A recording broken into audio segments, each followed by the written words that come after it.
It's time for the Longines Chronoscope, a television journal of the important issues of the hour, brought to you every Monday, Wednesday, and Friday. A presentation of the Longines Whitnor Watch Company, maker of Longines, the world's most honored watch, and Whitnor, distinguished companion to the world-honored Longines. Good evening, this is Frank Knight. May I introduce our co-editors for this edition of the Longines Chronoscope? Larry Lasser, CBS News correspondent, and Kenneth Crawford, National Affairs Editor of Newsweek magazine. Our very distinguished guest for this evening is Admiral Richard E. Byrd.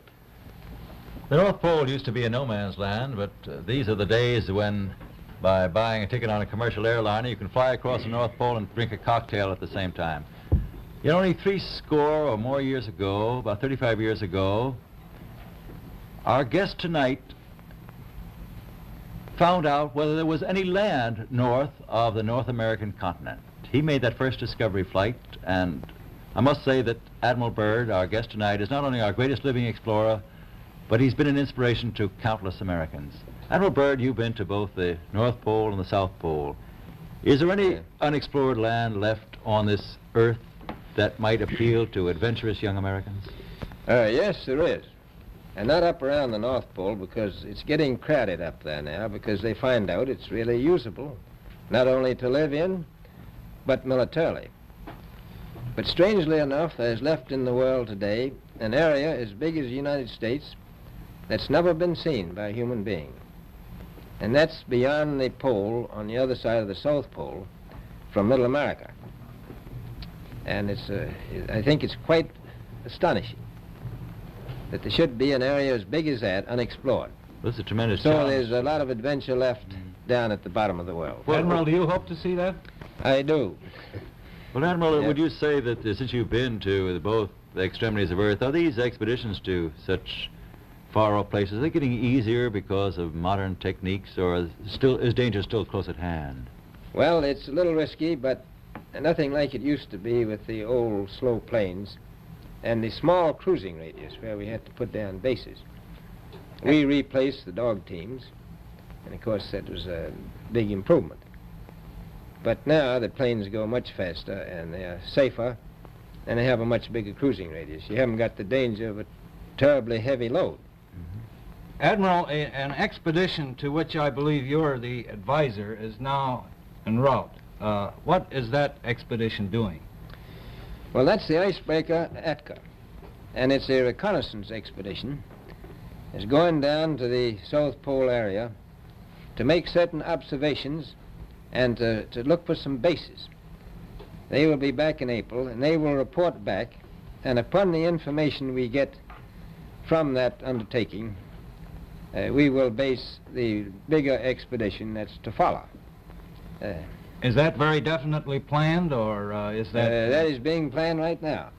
So I'm willing to say to you that there will be a number of expeditions that will follow, I think, year after year, at the bottom of the world, because the government has really become interested. Well, Admiral Byrd, I can understand, I think everybody can, the interest in the North Pole because it's so near our greatest challenger, Soviet Russia. But why this interest in the bottom of the world? Nobody living down there, is there?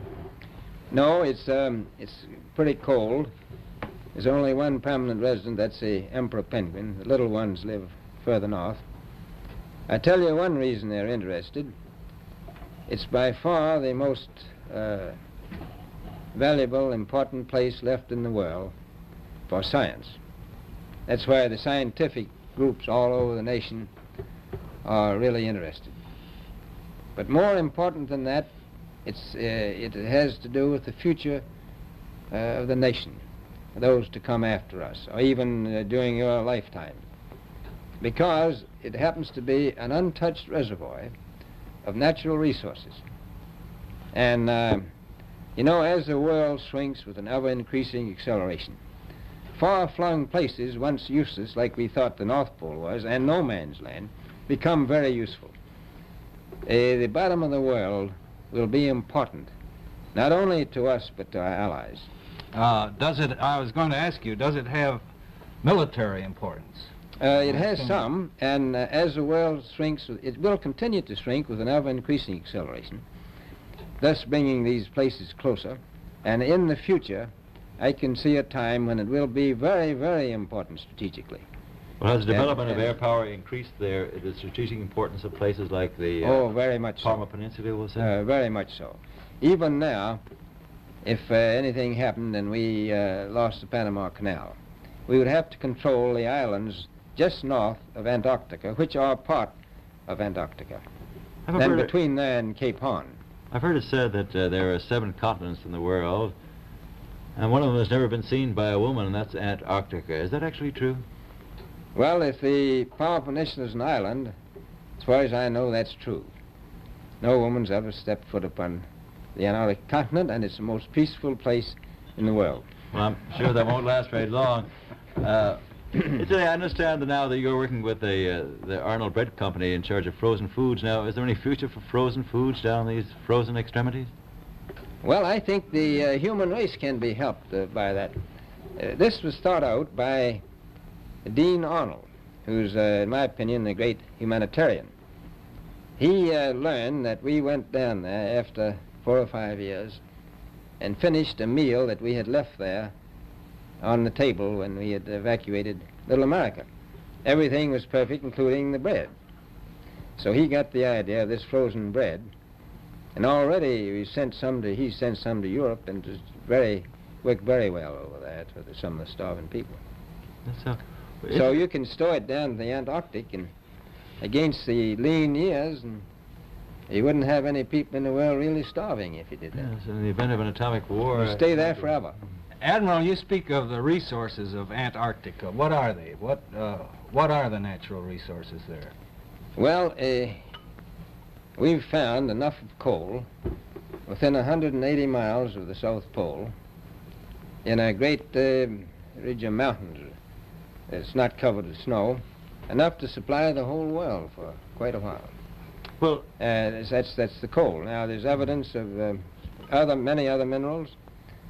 We are pretty sure there's oil. Now, that coal shows the bottom of the world. Now, by far the coldest spot in the world. Where that coal is gets 100 below zero in the winter. Well, it was once tropical. So we think there's oil there, and there's evidence, probably uranium there. is it any secret, is there uranium there? That would be the only thing that would be practical to actually go after, I suppose. Everything else would be economically unfeasible, wouldn't it? Well, as we recklessly expend our resources, the time will come when we'll have to go after that stuff down there. Well, you know, I avoided what you said about uranium. I'm not sure about that. I don't want to have the world fight over the Antarctic. Admiral, is there a competition among other nations to try to get information about Antarctica and possibly to secure some of these resources? Well, yes. There are now 7 nations very much interested. Russia is interested tremendously. That I'm sure of. Australia has an expedition down there. The Argentine, the Chile, New Zealand, Britain, and so on. Now, you can understand those people down there being interested because they live down there, the New Zealanders, the Argentinians, the Chileans, and Australians. And so we don't do much about claiming anything. Admiral, you make this sound a little crowded. Are there that many expeditions now there or en route there? Well, you know, as I said, it's the most peaceful place in the world, but I don't think it will be for long because of this intense interest on the part of other nations and this nation. Well, Admiral Byrd, are private expeditions a thing of the past? Is expedition and exploration, making expedition and exploration now purely a government function because of the tremendous cost and organization? No, I don't think so. I think down south it may be more or less a thing of the past, but not other expeditions that go there. A lot of them go north now. This latest expedition now on the way is a government expedition, I take it. Yes, that's the government. Admiral Byrd, may I ask you, is there a great difference between the top of the world and the bottom of the world? There is. Now, the North Pole is the center of an ocean 10,000 feet deep. The South Pole, the center of a plateau, 10,000 feet high. The North Polar Sea is surrounded by continents slightly frozen. The Antarctic continent is surrounded by a belt of ice frozen seas of at least 1,200 miles thick. Now, the south is a plateau. It gets, in some places, 14,000 feet up. I've been over areas about 13,000, and it's a little bit chilly up there. So there's that big difference between the top and bottom of the world. The north really isn't very cold up there on the Arctic Ocean. Not compared to the south. Admiral Byrd, we often hear it said that our young Americans now aren't as hardy as their forefathers. Do you think that Americans do measure up to the standards, the physical standards and morale standards of the past? I do. I don't believe that. I think they're just as hardy. Well, what would you say was the most valuable factor on an expedition? Is it morale, or physical courage, or is it sheer equipment? Well, I've always thought that loyalty was by far the most important trait. The British told me that when I first went down in 28, that I couldn't possibly get through the winter night without a mutiny if I took more than 20 men. But to serve science, I had to take 42 men. Then I took 56 the next time, and so on. So, and I did find that loyalty was the most important thing during the winter night when it's very hard on your nerves.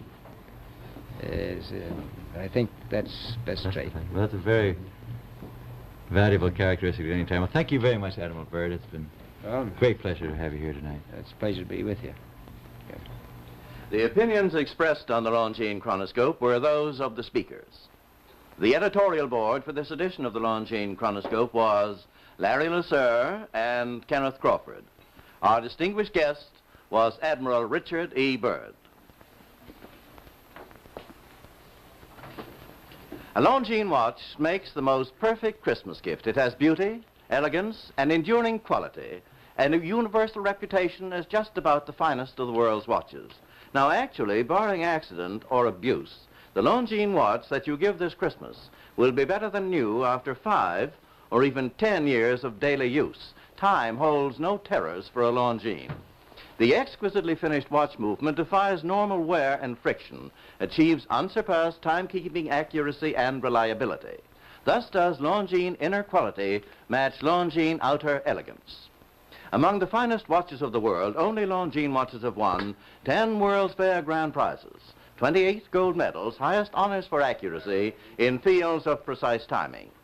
Cased in precious metals, styled in the best of good taste, a Longines watch is a joy to own, an enduring symbol of your affection, the perfect Christmas gift. Yet, you may buy and proudly give a Longines watch this Christmas for as little as $71.50. Visit your Longines Whitnor jeweler agency and make your selection. Longines, the world's most honored watch, the world's most honored Christmas gift. Premier product of the Longines Whitnor Watch Company since 1866, maker of watches of the highest character.